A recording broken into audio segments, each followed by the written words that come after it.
మన భారతదేశం సర్వమత సమ్మేళనం. మన రాజ్యాంగం మన దేశంలో ఏ మతస్థులైన బ్రతకొచ్చని, ఏ కులస్థులైన బ్రతకొచ్చని హక్కు మనకిచ్చింది. కానీ కొందరు మతోన్మాదులు హైందవ ధర్మాన్ని, సనాతన ధర్మాన్ని అడ్డం పెట్టుకొని ఈ దేశంలో, మన భారతదేశంలో కేవలం హైందవులు మాత్రమే ఉండాలి, క్రైస్తవులు ఉండకూడదు, ముస్లింలు ఉండకూడదు అనేటువంటి భావజాలంతో, అంటే రాజ్యాంగ విరుద్ధమైనటువంటి భావజాలంతో ప్రజల మధ్య గొడవలు పెడుతున్నారు. మత స్వేచ్ఛ అనేది పోగొడుతున్నారు. అటువంటి వారిలో ఒకడైనటువంటి కరుణాకర్ సుగుణ మీ అందరికి కూడా తెలుసు. ఈడు అనేక సంవత్సరాలని చెప్పడం కంటే గత 10 సంవత్సరాల నుంచి కూడా ప్రజల దగ్గర నుంచి డబ్బును లాక్కుంటూ, ప్రజల సొమ్మును లాక్కుంటూ కొన్ని కోట్ల రూపాయలు వెనకేసుకున్నాడు. అయితే ఈడు ప్రజల మధ్య ఉన్నటువంటి మత స్వేచ్ఛను దెబ్బకొట్టడానికి, మత స్వేచ్ఛను అడ్డం పెట్టుకొని ఈడు డబ్బు సంపాదించడానికి శివశక్తి అనేటువంటి ఒక ఫౌండేషన్ను ప్రారంభించి 10 సంవత్సరాలైన సందర్భంగా గత 3 రోజుల క్రితం దశవర్ష శంఖారావం అనేటువంటి ఒక కార్యక్రమాన్ని ఏర్పాటు చేశాడు.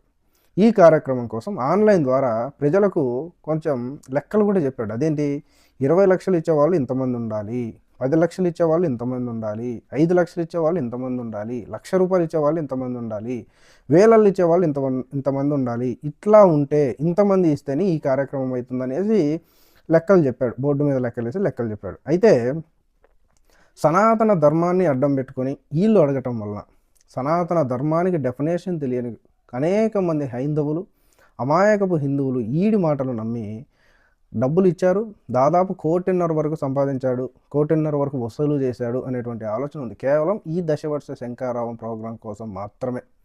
అయితే ఈడు పెట్టినటువంటి ఈ శివశక్తి కార్యక్రమం వలన ఈడు చేసే కార్యక్రమాలు ఏంటి, ఈడు చేసే పనులు ఏంటి అంటే మతోన్మాదిగా మారి ప్రజల మధ్య గొడవలు పెడుతూ, హైందవులకు, ముస్లింలకు, క్రిస్టియన్లకు మధ్య ఉన్నటువంటి బాండింగ్ను దెబ్బతీస్తూ, హైందవులలో క్రిస్టియన్స్ భారతదేశంలో ఉండకూడదు అనేటువంటి ఆలోచన వచ్చేలాగా, అటువంటి భావజాలంలో వాళ్ళు స్థిరపడేలాగా ఈడు గొడవలు పెట్టడమే ఈడి పని. ఈడు శివశక్తి అనేటువంటి చేసేది మొత్తం కూడా ఇదే. ఇంతవరకు ఓకే. ఈడు సనాతన ధర్మాన్ని అడ్డం పెట్టుకుంటున్నాడు ఒకటి, సనాతన ధర్మాన్ని పాటించకుండా మతాల మధ్య చిచ్చు పెడుతున్నాడు రెండు. సనాతన ధర్మం ఎక్కడ కూడా పరమతస్థులను దూషించాలి, పరమతస్థులను హింసించాలి, పరమతస్థులను వ్యతిరేకించాలి, వాళ్ళని దూరం పెట్టాలి, భారతదేశం నుంచి పారద్రోలాలనేది ఎక్కడ కూడా లేదు, ఎక్కడ కూడా చెప్పట్లేదు. సనాతన ధర్మానికి అర్థం అది కాదు. సనాతన ధర్మం చెప్పేది ఏంటంటే మన మతాన్ని మనం పూజించాలి, పరమతస్థులను గౌరవించాలి. వసుదైక కుటుంబం ఉంటుంది. వసుదైక కుటుంబం అంటే మన మతాన్ని మనం పూజించాలి, సమాజం మొత్తం కూడా మన కుటుంబం అనుకొని గౌరవించాలి. ఇది సనాతన ధర్మం యొక్క డెఫినేషన్. కానీ ఈడు సనాతన ధర్మం యొక్క డెఫినేషనే మార్చేసి అమాయకపు హిందువులను అడ్డం పెట్టుకొని వాళ్ళ దగ్గర నుంచి సొమ్ము చేసుకుంటున్నటువంటి బెగ్గర్ నా కొడుకు, ఆన్లైన్ బెగ్గర్ గాడు ఈ కరుణాకర్ సుగుణ. అయితే ఈ దశవర్ష శంఖారావం కార్యక్రమంలో 1,50,00,000 వసూలు చేసి దాంట్లో ఒక 30-40 లక్షలు ఖర్చు పెట్టి ఒక ప్రోగ్రాం పెట్టి వేల మంది వస్తారు, లక్షల మంది వస్తారు డబ్బాలు కొట్టుకుంటే, ఇది ఏఐ జనరేషన్. సమాజంలో ప్రజలందరూ కూడా చాలా ఫాస్ట్గా ఉన్నారు. ఎవడు ఏందని తెలుసుకోవడం పెద్ద పని కాదు. కొన్ని వేల మందికి ఎస్టిమేషన్ వేసి ఏర్పాటు చేసినటువంటి ఈ కార్యక్రమానికి తిప్పి కొడితే 2,000 మంది 3,000 మంది ప్రజలు రాలేదు. అక్కడే వాడు ప్రజల్లో వాడి స్థాయి ఏందనేది అర్థమైపోయింది. అయితే ఈ కార్యక్రమానికి చిన్నజీయర్ స్వామి గారిని ముఖ్య అతిథిగా ఆహ్వానించారు. చిన్నజీయర్ స్వామి గారు ఈయన కూడా సనాతన ధర్మం బతకాలి, హైందవ ధర్మం బతకాలని పాటుపడేటువంటి వ్యక్తి, పోరాడేటువంటి వ్యక్తి. అయితే ఎక్కడ కూడా కులాల మధ్య, మతాల మధ్య గొడవ పెట్టడు. అటువంటి భావజాలం అతనిది కాదు. అటువంటి మాటలు కూడా అతను మాట్లాడిన దాఖలలో చాలా తక్కువ. ఆ రోజు కార్యక్రమానికి పిలిచారు, మాట్లాడారు. ఈ దశవర్ష శంఖారావం కారణంగా స్పీచ్ ఇస్తూ కరుణాకర్ సుగుణ ఇతనికి ఒక విషయం చెప్పాలనేసి చాలా పెద్ద కౌంటర్ ఇచ్చాడు.